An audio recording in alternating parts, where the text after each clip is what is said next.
Hi, I'm Mark Cuban, and I'm about to give you some advice on how to be just a little bit richer than you are today.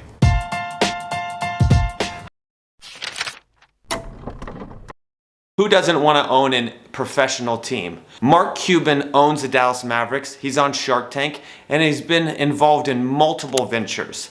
Watch and listen to his 10 rules of greatness and learn something. But whatever industry you pick, if you outwork everybody, if you try to be a little smarter than everybody, if you try to be a better salesperson than everybody, if you try to be better prepared than everybody, you've got your best chance. Because if you don't do it and somebody else does, you know, I have the saying, work like someone's trying to take it all away from you. You know, I actually work like someone's spending 24 hours, working 24 hours to take it all away from you. And that's kind of the way I look at it. Once you get success in something, I mean, even when look, I failed many times, and you learn from those failures that it doesn't hurt as bad as you thought. You know, that you can bounce back, and then once you taste some success, you realize it doesn't matter how many times you failed. Right? You only have to be right one time, then everybody's always an overnight success, or you know, this came easy to them.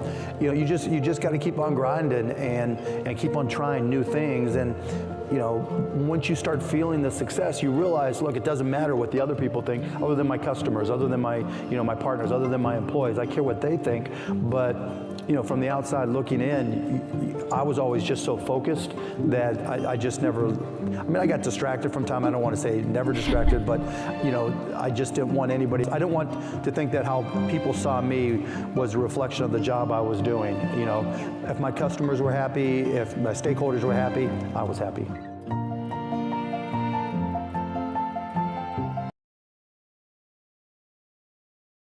I don't think there's a default template for success, but I think there's things that you can do to put yourself in the best position to succeed. You know, I talk about the one thing in business you can control is effort. You know, going out there and sales, curing all. You know, so I think, you know, and I agree with your point that there are things that if you do them, you put yourself in the best position to succeed. But you know, if you just walk into a buzzsaw and somebody else is doing them a little bit better, you know what happens. At a business plan competition, and they were talking about making big money reselling travel plans and making $3 in affiliate commissions, right?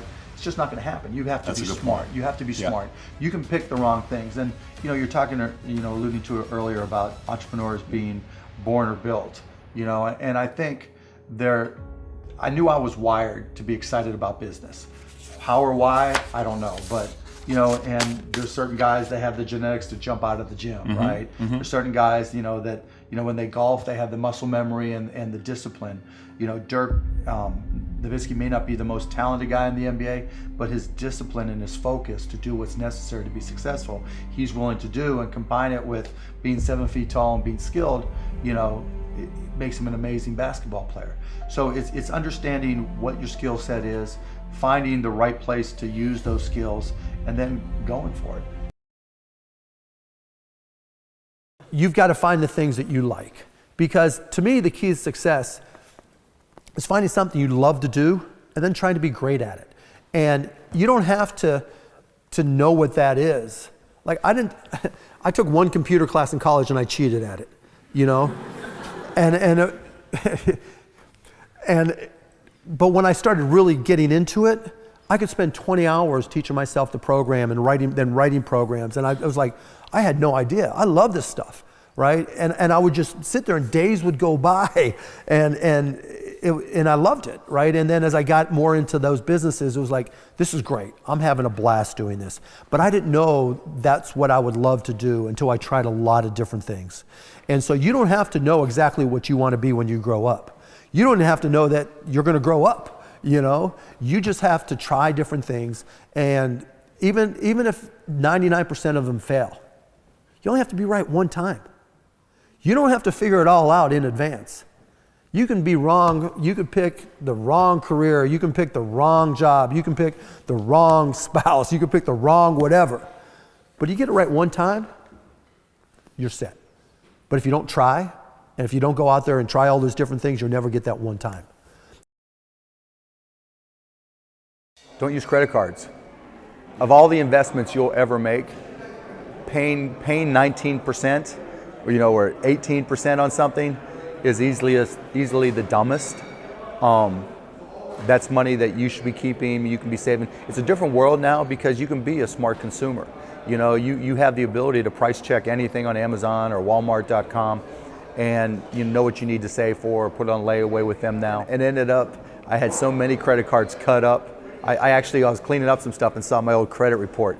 Sears, Amex, Visa, Kaufman's, these old, I mean, the situation I was in was like anybody who would give me a credit card, I would use because I didn't have any money, so I needed to use it. And so I literally someone's flipping the old chunks of my old credit card somewhere. So, you know, stay away from credit. You know, the thing I learned at Indiana that was more important than anything else, I learned how to learn. And learning became far more important to me because the one certainty in business is that it's always going to be changing. If you're not always learning, to this minute, if I'm not continuously learning, if I'm not just absorbing as much as I can absorb, someone else is going to kick my ass, right? So you talk about paranoia. The greatest source of your paranoia should be knowledge. If someone else knows more than you do, and if you're not learning, if you don't know how to learn, if you don't have a thirst for learning and acquiring information, you're SOL. You're right. So whatever business you have, there's somebody trying to put you out of business. There's somebody trying to take a bite out of your business, and it's better for you to figure out how they're going to do it rather than they do it. And so yeah, that's being paranoid. And so you have to be paranoid. You have to anticipate other people's next moves, and you can't ever, you know, downplay the competition. You know, I was telling, I was at a business plan competition this morning at a college, and they were kind of being dismissive of the competition, and so you can't ever do that. You know, they're out there trying to take you down, and they're not just going to sit still. And if you're good, really, really good, you're going to inspire them to work even harder, faster, better. And so you have to be, you know, very self-aware of what you're good at and what other people are good at, and, you know, a healthy dose of paranoia. I was happy when I was poor. You know, I wasn't going to stay happy being poor, but I had a great life.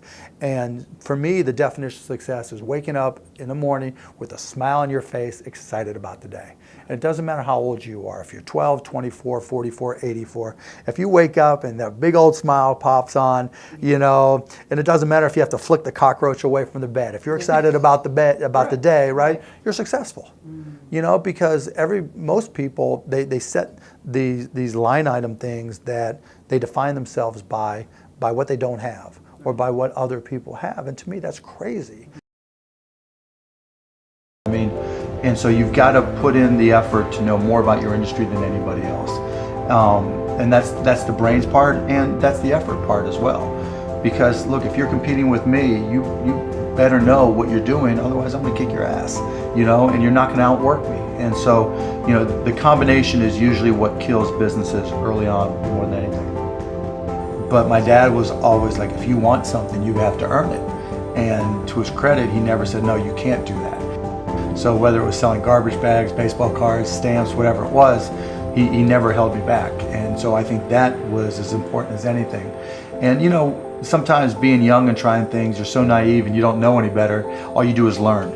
And if you fail, it doesn't matter. And so whether I was 9, 10, 12, 16, 21, the failures were irrelevant. And, you know, whether you're, you know, 9, 12, 16, 21, 22, 24, you know, I'm sleeping on the couch, you know, I have a car with a hole in the floorboard. You know, I'm living like a bum and like a student. And so what did I have to lose? And so I think that influenced me as much as anything. So, it was, you know, my dad was like, go for it, you know, why not? What have you got to lose? Mark Cuban's top rules for greatness. Obviously, you know, or maybe you don't know, that he owns the Dallas Mavericks. He started a company. He's a Shark Tank person. He's successful in so many different ways. Well, you can learn and adapt some of these rules to your life, and I'd like to see which ones resonate with you most. Leave in the comments below, which rules do you want to adapt to your life?